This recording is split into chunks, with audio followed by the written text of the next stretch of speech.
A zoo in England is seeking 5 people to dress up as birds and chase seagulls away.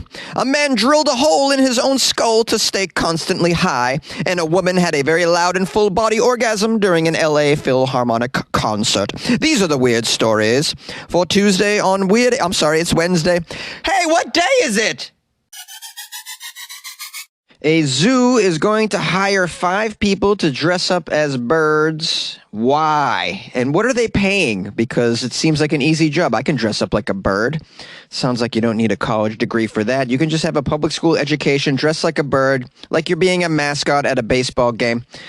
Well, if you're looking for a job, this says, and you also love animals, this says, and you don't take yourself too seriously, it says, well, there's an opportunity at the Blackpool Zoo which might pique your interest, it says.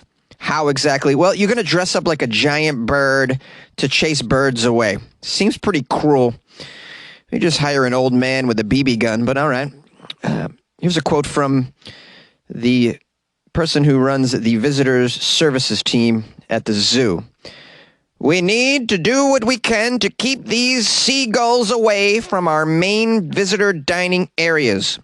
They're very pesky. They're disturbing the peace, which is why we're looking for a team of people to join our visitor services team as seagull deterrents. Ooh, who wants to be a seagull deterrent? What's required of a seagull deterrent? Well, it seems like you're going to have to wear this stupid bird suit that I see a photo of. It looks really lame.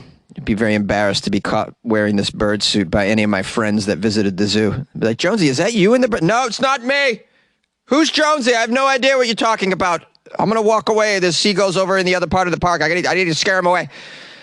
What are the requirements, by the way? Must you have a personal hatred for seagulls? Some people do.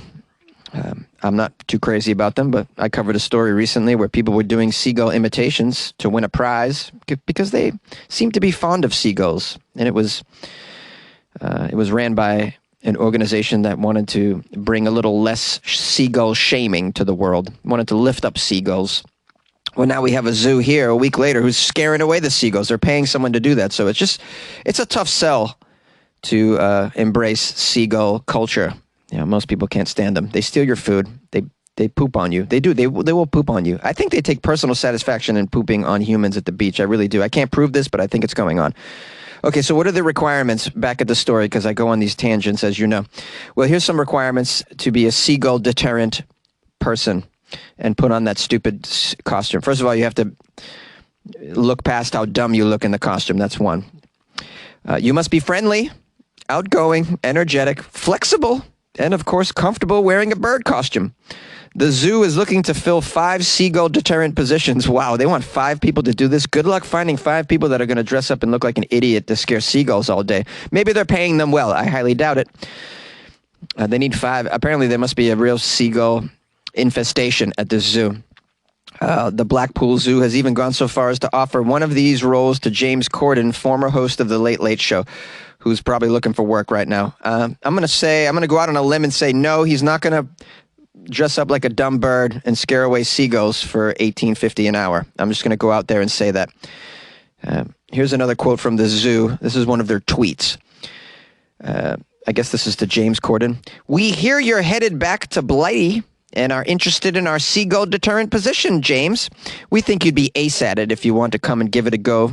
From what we saw on The Late Late Show last night, the costume would really suit you as well. Well, I guess that was their attempt at convincing James Corden to take the gig. I don't think it's going to happen.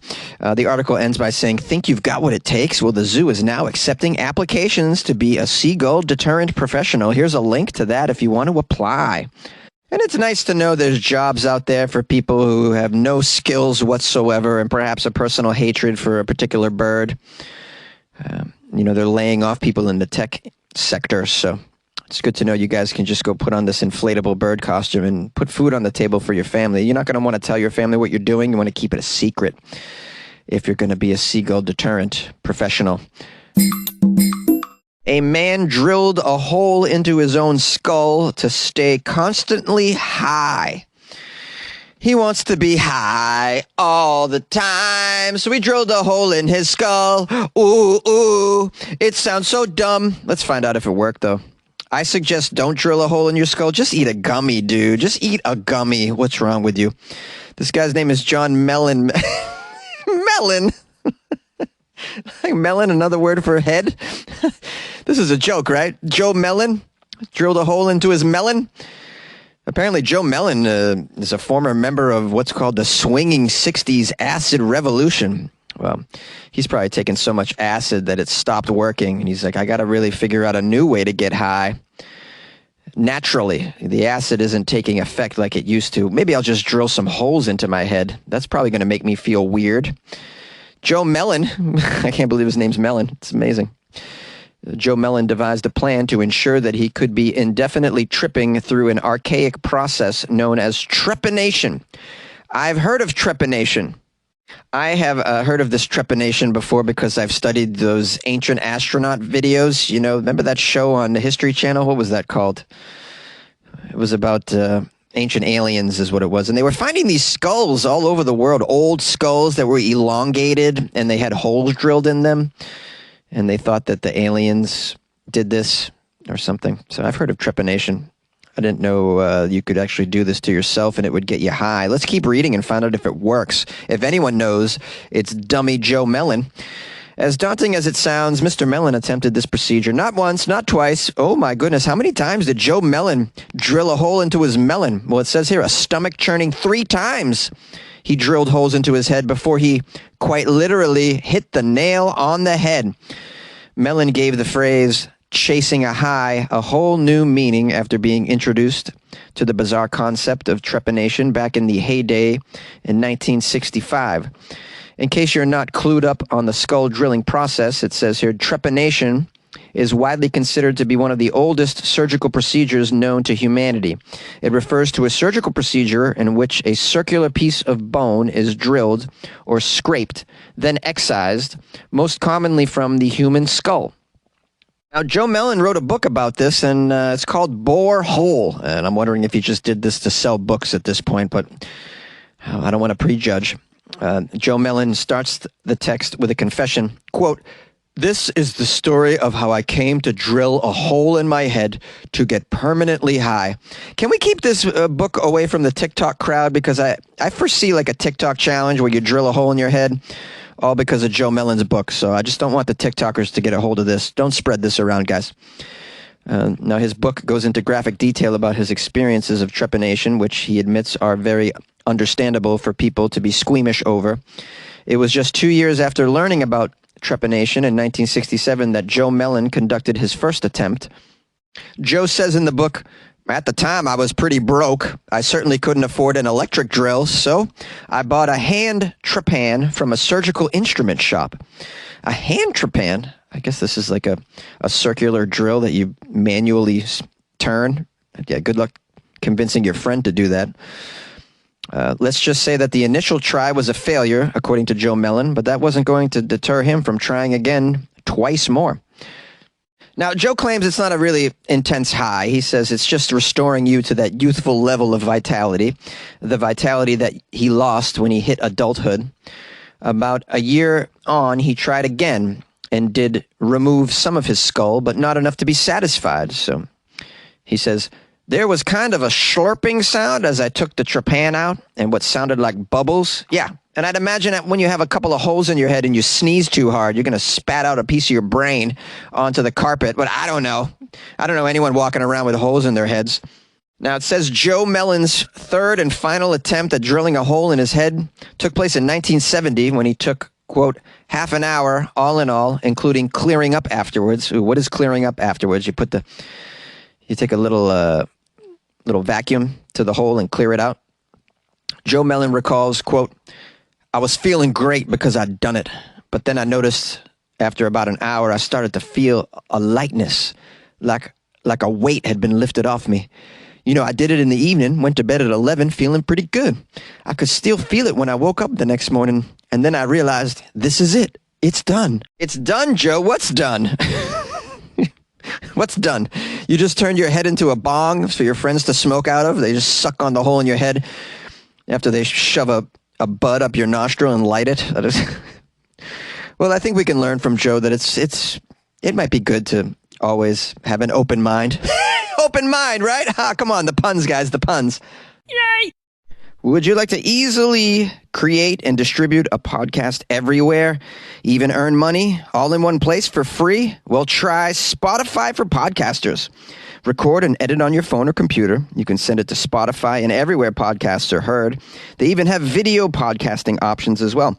Spotify for Podcasters allows you to earn money with ads and subscriptions. Best of all, it's free. Try it. Download Spotify for Podcasters or go to spotify.com/podcasters to get started. And good luck with your podcast. Good luck with your life, man. A woman has a loud and full body orgasm during the LA Philharmonic concert. It seems reasonable. You know, the way the conductor moves his fingers like that, if you just stared at those fingers long enough, you might get some ideas there. It says the ground really moved for one lady during the second movement of the LA Philharmonic's performance of, oh boy, this looks like a tough one. Tchaikovsky, let me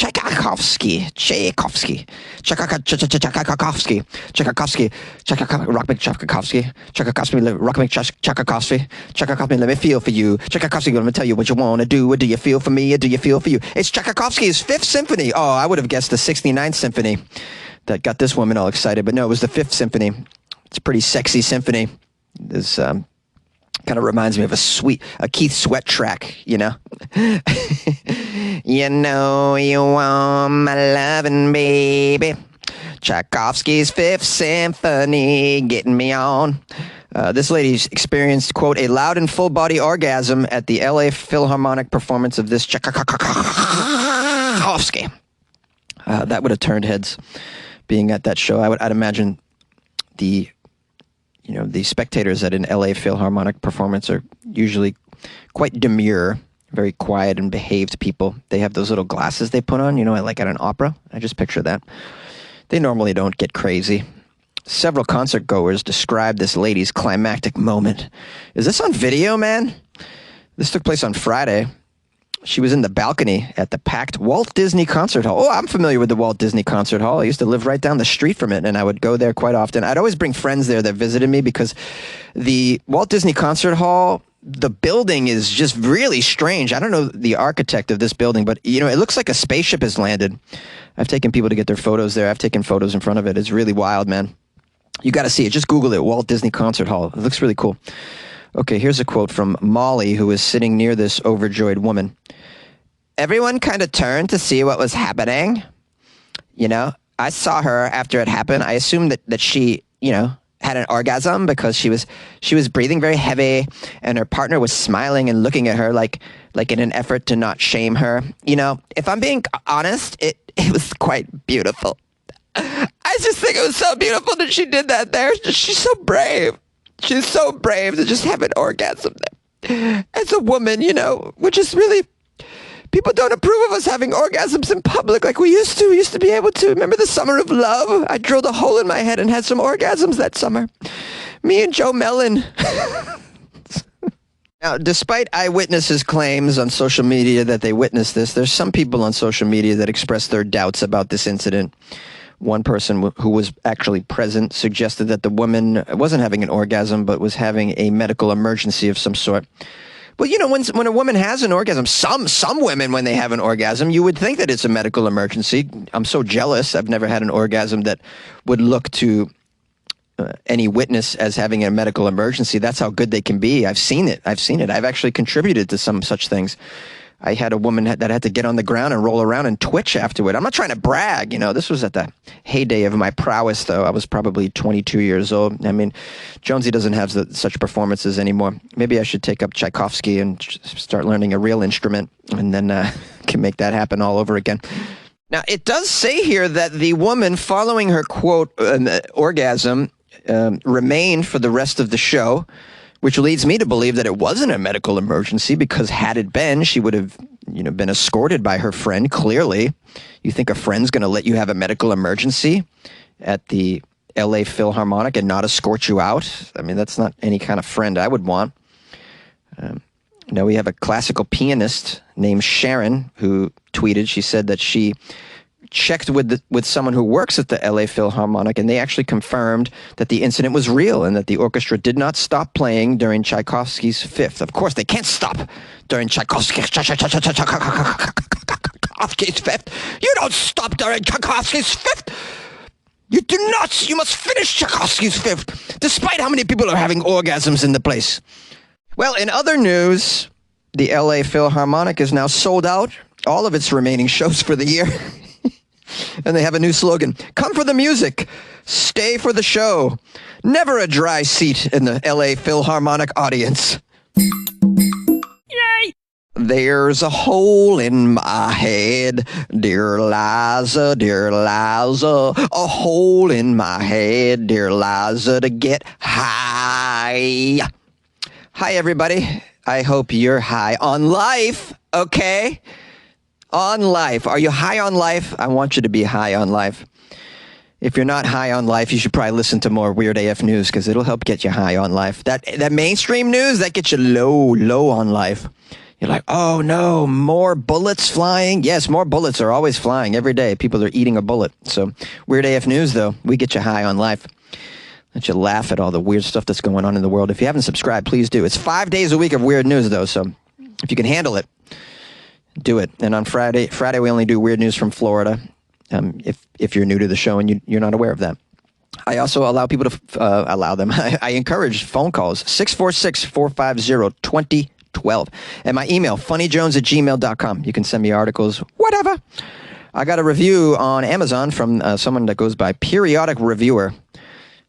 Sounds like someone reviews a lot, and it's a bad review, so sad to see this person's out there writing bad reviews all over the place. They're a review warrior, they probably call themselves, right?